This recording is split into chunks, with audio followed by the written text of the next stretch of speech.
Buenos días, ¿cómo están? Creo que ya gran parte de lo que venía siendo la introducción ya se dijo. De todas maneras, mi nombre es Juan Diego Pérez, soy de Maracaibo y vengo a presentar lo que sería mi proyecto de investigación a partir de la fotografía, que se llamaría Memoria Privada. Primero, un poco de mí. Ahí vamos.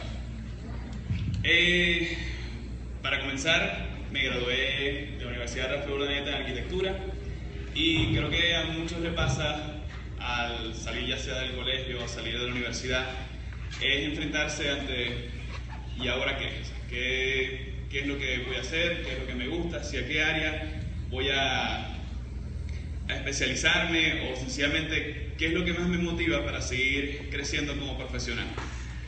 Y dentro de sencillamente la búsqueda, fui a preguntar en la Escuela de Arte Julio Bárraga cómo era para inscribirme en los cursos de dibujo, de fotografía, de pintura, y casualmente ese mismo día me quedé y pude realizar tanto los 2 años de dibujo y pintura, los 2 años de fotografía y los 2 años de pintura experimental. Entonces, sí, es parte de sencillamente ir viendo como las oportunidades que se pueden ir generando, y mientras que esté en uno ese crecimiento, sencillamente uno lo va tomando. Voy a empezar lo que sería la investigación con lo que sería la beca de la Fundación Tres Pinos. La beca, en su primera ocasión la gano yo, luego la gana Erwin Aguirre, para los que lo conozcan, y este año no se hizo porque están abriendo una sede principal de la fundación en el Distrito de las Artes en Buenos Aires. Creo que el año que viene, si no el que viene, el siguiente va a volver a abrir lo que es la beca de arte, así que sería bueno que lo sigamos ganando venezolanos, ya que es una beca internacional de 6 meses en Buenos Aires, donde se da tanto un taller, o sea, clases y estadía. Yo llego a Argentina, sencillamente me llaman en el año 2012, un mes antes de que comience la beca, diciéndome que gané la beca, y tuve que correr, como todo venezolano, bueno, hasta cierto tiempo que se podía todavía, con todo lo que eran carpetas Cadivi, pasajes, todo lo demás, y sencillamente buscando las alternativas con el IARTES, pude por lo menos solventar algunos gastos de este viaje. La beca constaba de 6 meses. El primer mes, sencillamente uno no tocaba el taller, era completamente para sumergirse en lo que era Buenos Aires, para ver que no buscaban como la continuación de un proyecto, sino más bien que el proyecto que surgiera fuera completamente nuevo, con elementos que no se hayan visto, o sea, que surgiera de las mismas reacciones que da la ciudad en los artistas. Bueno, en este primer mes conocí mucha gente nueva con los mismos intereses. Sí, eran bastante receptivos todos los argentinos, y en verdad las posibilidades en lo que son los centros culturales eran bastante amplias. ¿Sí? Luego de pasar ese mes, ya se acercaba la fecha para plantear lo que era el curador, cuál iba a ser el proyecto que nosotros íbamos a plantear.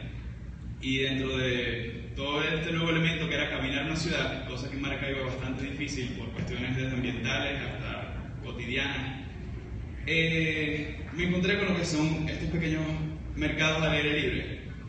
Sí, sencillamente la gente, cosas que no quería, las agarraba, las metía en una cesta y las vendía en una calle en determinado día, en una determinada hora. Lo que me llamó más la atención, dentro de cualquier cantidad de cosas que se podían comprar en los mercados, era ver la cantidad, o sea, cestas llenas de fotografías.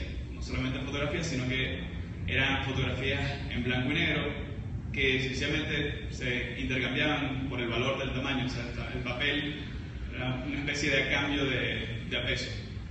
Sencillamente me puse a pensar, bueno, si lo que está pasando aquí me está impactando, vamos a investigar por qué me está impactando tanto. Me puse a pensar, si yo estuviese dispuesto a sencillamente vender o regalar o, no sé, dar toda esa parte de información de lo que sería mi familia, así yo no la tenga tan presente, o sea, no los veo todos los días, pero sí sería capaz de vender sencillamente desde fotografías, cartas, postales, cuadernos del colegio, cualquier cantidad de información que sencillamente estaba a la venta y que uno podía disponer de ese material sin ningún problema. Mientras miraba las fotografías, pude ver esta primera, la que está a la izquierda, que es sencillamente una señora. No decía ningún nombre, o por lo menos dentro de la fotografía de donde estaba, que era toda la familia, nunca aparecía ningún apellido, ningún nombre, sencillamente era casi el valor del papel lo que me estaban vendiendo. La agarré sencillamente porque me parecía bastante, por lo menos en lo que yo tengo como recuerdo, similar a lo que sería la fotografía de mi abuela por parte de padre. Yo por general, por parte de padre no tuve un mayor contacto porque ya cuando nací mis abuelos habían fallecido. Entonces la referencia que yo tengo de mis abuelos es por fotografía. Y esa imagen vaga que quizá tenga de 2 o 3 fotografías que sobrevivieron, me recordaba esta fotografía. Entonces yo dije, bueno, si a mí, que soy venezolano, estando en Argentina, caminando por un callejón, me encuentro fotografías que puedan despertar algo en mí, entonces es como el inicio de la motivación es sencillamente explorar todo este tipo de sensaciones que puede sencillamente dar una fotografía de carácter privado, de carácter familiar dentro de las personas. Y de ahí fui desarrollando lo que sería el proyecto. Sencillamente traté de captar qué exactamente era lo que me llamaba la atención a mí de la fotografía. Entonces fui moviendo elementos, todo era bastante rudimentario, era como un escáner manual y yendo moviendo la fotografía y ver qué elementos eran exactamente los que me conformaban a mí, lo que era la imagen visual que yo tenía de lo que era mi abuela. Entonces salieron varios experimentos de este tipo. Empecé a notar también lo reflejado en los árboles familiares, que es sencillamente lo cotidiano, ¿sí? Lo bonito, que es sencillamente lo cotidiano, ¿sí? No es necesario gran aparataje, grandes escenarios, grandes momentos, sencillamente captar ese elemento de intimidad que puede tener una fotografía familiar que está dispuesta no al público, o sea, no la hago para mostrarla en museos, no la hago para mostrarla, sino sencillamente está almacenada dentro de lo que es mi álbum, y en algunas ocasiones vendrá alguien donde se le muestran ese tipo de fotografías, pero aún, no sé, habrán tíos o habrán, no sé, novias que van a la casa y sencillamente hay cosas que llevan como a otro nivel de privacidad que sencillamente no se muestran. Sí, fueron subiendo varias fotografías y traté de que cada una me fuese dando una especie de proyecto individual dependiendo de qué sensaciones me daba esa fotografía.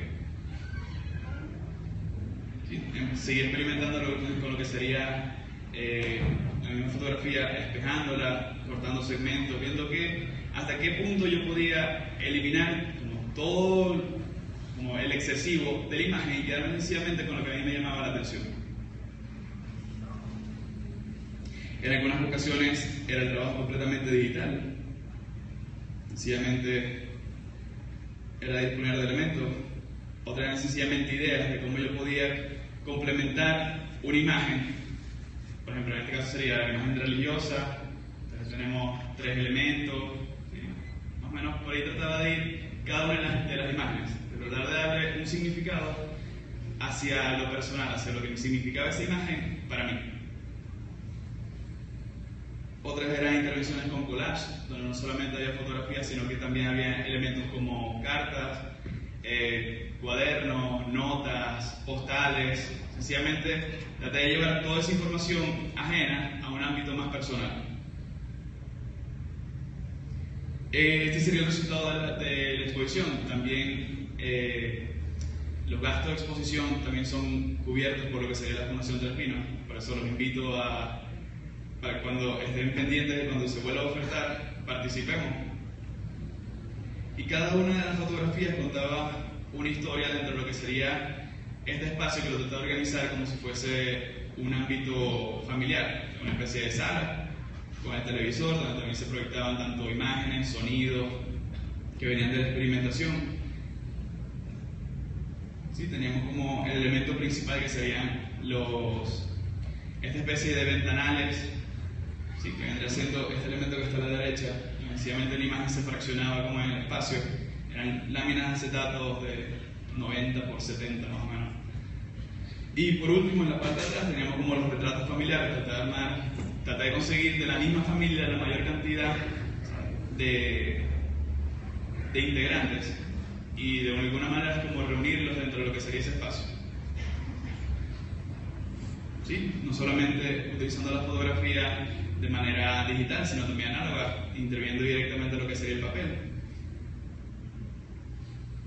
utilizándolo para ambientar lo que sería el espacio, utilizándolo como mosaico, que también, como lo vemos, bueno, se ve en las casas del centro de Maracaibo, también se repite en lo que sería en Argentina. Es bastante común encontrar este tipo de mosaico. ¿Sí? Sencillamente una imagen partida y se iba conformando lo que sería el patrón. Luego terminé la experiencia en diciembre del 2012 y ya conocerán lo que era la vela de Santa Lucía. Comencé en marzo. Yo digo, bueno, vengo de Argentina, sencillamente podía ir a un mercado, comprar fotografías, vamos a intentarlo hacer de igual manera en Maracaibo. O sea, fui al mercado de los Corotos, el Callejón de los Pobres, cualquier cantidad de ventas de garage y absolutamente nadie vende la fotografía. O sea, hay un apego. Yo estando en Argentina, hablaba del proyecto y personas se me acercaban con fotografía como, ah, sí, mira, toma, aquí tienes. Y me parecía, no sé, hasta cierto nivel extraño. Y donde ver en Venezuela, bueno, si es fácil en Argentina, vamos a tratarlo en Venezuela. Y fue completamente lo contrario. No conseguí absolutamente nadie que me vendiese una fotografía. Y fue como ese cambio de contexto lo que me hizo ver que el mismo proyecto tenía que irlo adaptando a las diferentes realidades. Lo que hice fue, en todo lo que sería lo que era el eje de la vela de Santa Lucía, ir casa por casa, presentar el proyecto, explicar de qué se trataba y si por favor me dejaban por lo menos tomar una imagen digital con un escáner de qué era de las imágenes de sus álbumes familiares. Algunos me decían que sí, otros me decían que no, y algunos me decían que sí, pero ellos me señalaban qué fotografías yo puedo utilizar y cuáles no. Porque no me daban la razón, sencillamente me decían, de todas estas hojas puedes agarrar la de la izquierda, todas las demás no puedes tomarla. O sea, siguiendo los mismos patrones, tomaba nomás la de la izquierda y trataba de trabajar a partir de ella.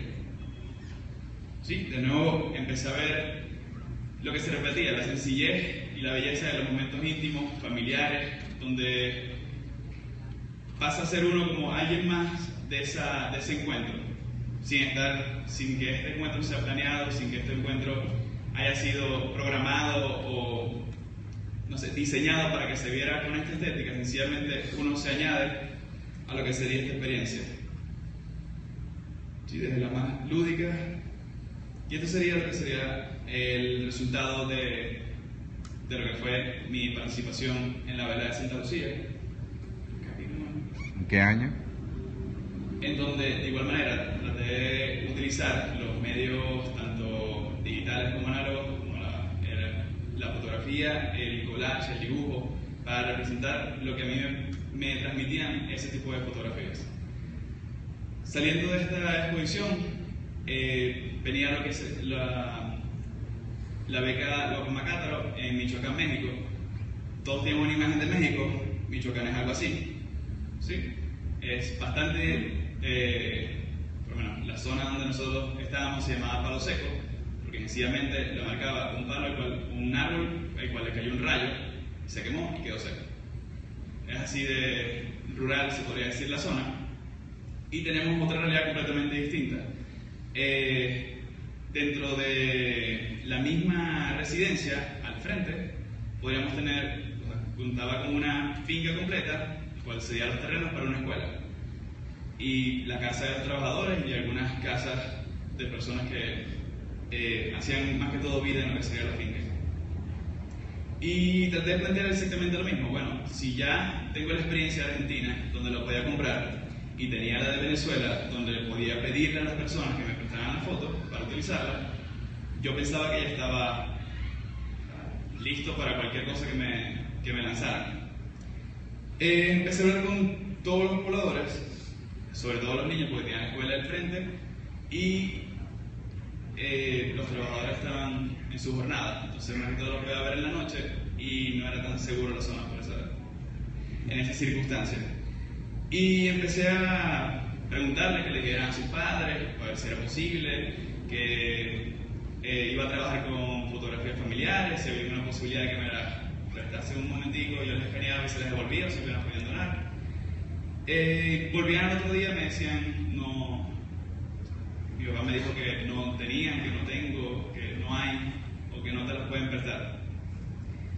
Yo digo, bueno, habrán razones, sencillamente vamos a explorar cuáles son las mías, porque tenía una residencia de un mes, la cual tenía que cumplir. Y hablando con los mismos niños, preguntándoles, yo desde el año 2010 también soy docente en el área de arte para educación básica, y ahora en una fundación desde niños de 5 años hasta 8 años, siempre en el área enfocada en lo que es el arte. Y sencillamente preguntándoles las típicas preguntas que uno le puede hacer a un niño: ¿qué quieres ser tú cuando seas grande? Yo diría que el 99.9% querían irse a los Estados Unidos. La respuesta que quieres ser tú cuando seas grande era: me voy a los Estados Unidos. Y es una problemática con la cual no contaba en absolutamente nada cuando estaba optando a lo que era mi proyecto, y después hablando con las mismas personas, el mismo personal de la finca, preguntándoles qué pasa con la fotografía. Es que la fotografía familiar antigua, o la fotografía familiar, con lo que se está transformando ahora en físico, eran esa especie de amuletos que sencillamente se le daban a aquellos hijos, a aquellos tíos, a las sobrinas, a la mamá, para que se llevaran a lo que iba a ser el viaje por los medios no legales hacia los Estados Unidos.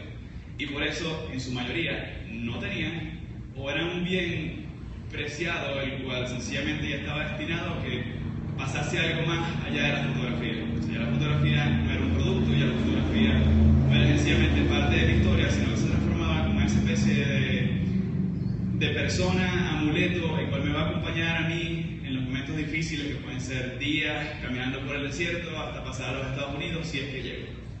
Entonces, esta realidad, unida con lo que me están diciendo todos los niños de la escuela, donde sencillamente el futuro es irse a los Estados Unidos, me hizo ver que este pueblo, es mi precisión, está destinado a desaparecer en algún momento, ya que si no tenemos registro de qué pasó, quiénes somos, quiénes están, estamos como a las vísperas de un pueblo fantasma, se pudiese decir.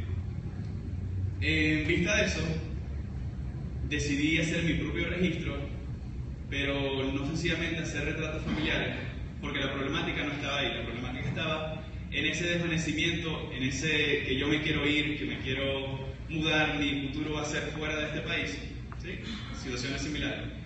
Y que sencillamente no podía hacer la típica fotografía familiar donde el papá, la mamá sentados y los niños abajo jugando, sino que tenía que proponer algo más, donde tocase esta parte social. Y sencillamente planteé esta serie de retratos, donde era autorretratos, se pudiesen llamar, ya que yo les entregaba lo que sería el escáner portátil con el que yo registraba las fotos, y les pedía que ellos mismos registrasen su rostro. Entonces, todas esas imperfecciones que se ven son producto de las mismas facciones que tendría el niño o la niña, haciendo como esa especie de fotografía. Ya algunas veces no pegaba completamente lo que sería el escáner y formaba esos espacios en blanco, y creaba como esta imagen como desvaneciéndose de lo que sería esta persona. Se movió, ahí va. ¿Sí? ¿Qué hice al final? Tenía una exposición en el Centro Libre Bermúdez de Maracaibo, y me pidieron que mostrase también parte de lo que era esta experiencia.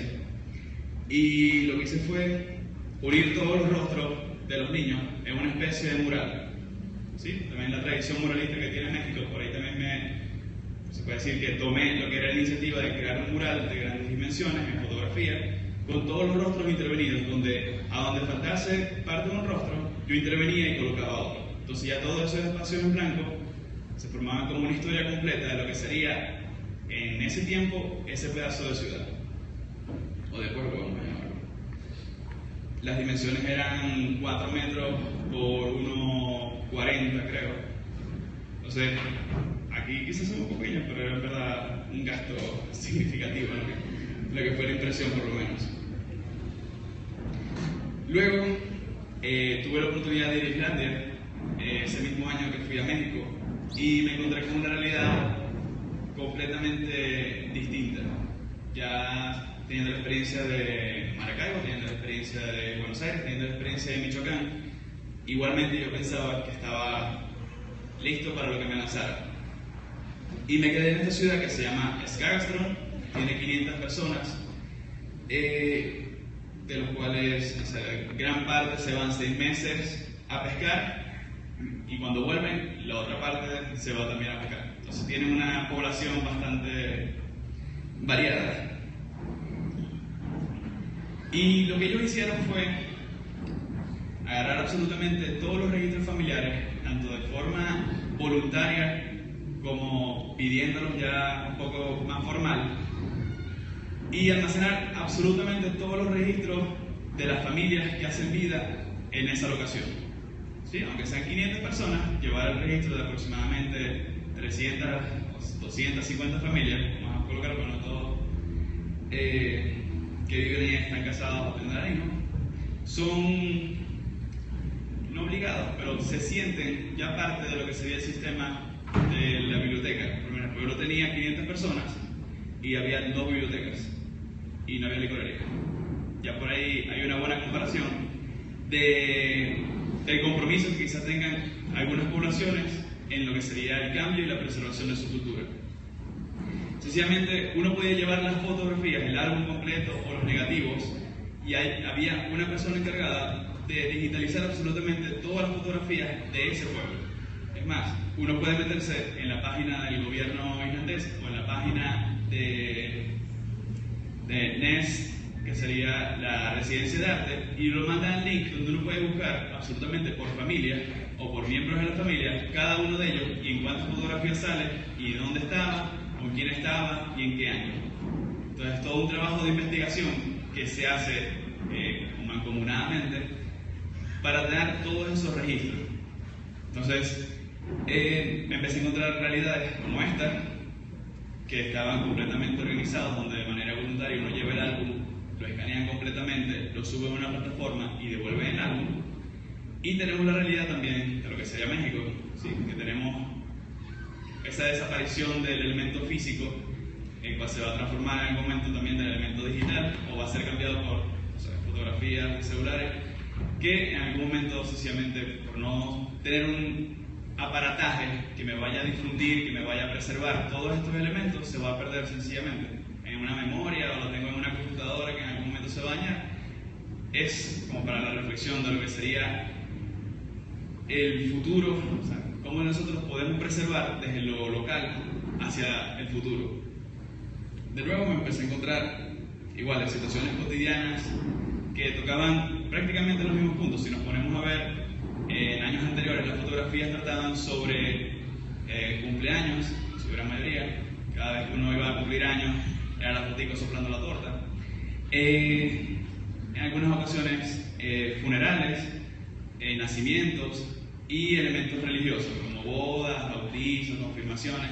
Se puede decir que dentro de esas ramas estaría la gran parte de nuestra fotografía.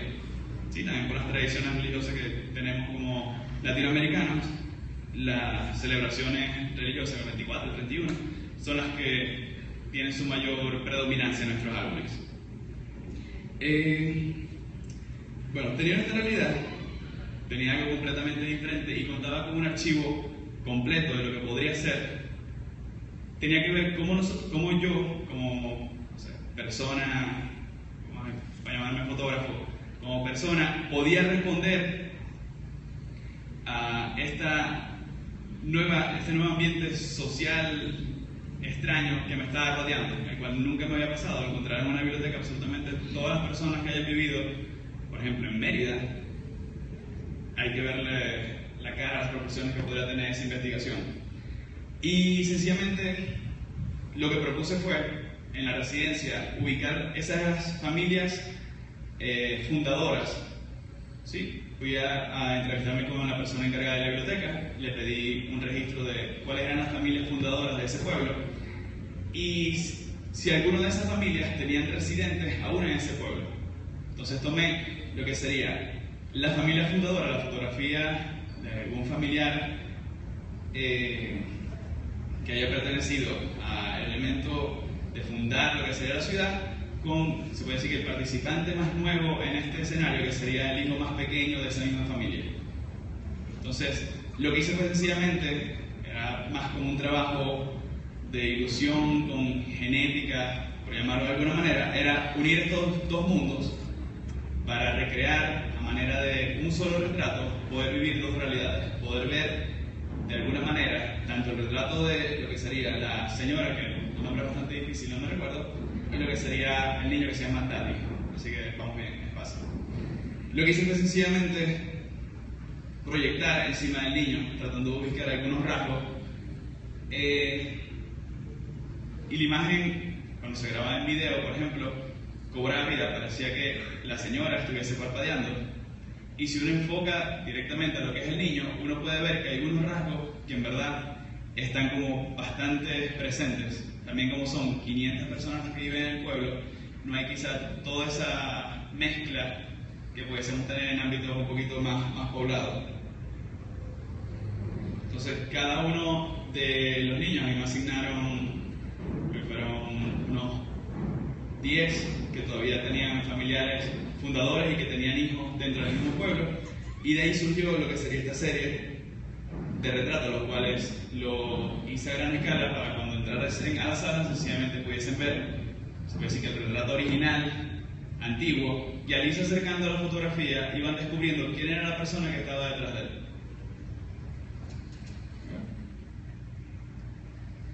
Bueno, lo que yo presenté como parte en esta investigación es el valor que le podemos dar a la fotografía y cómo las nuevas tendencias también le están dando ese nuevo valor.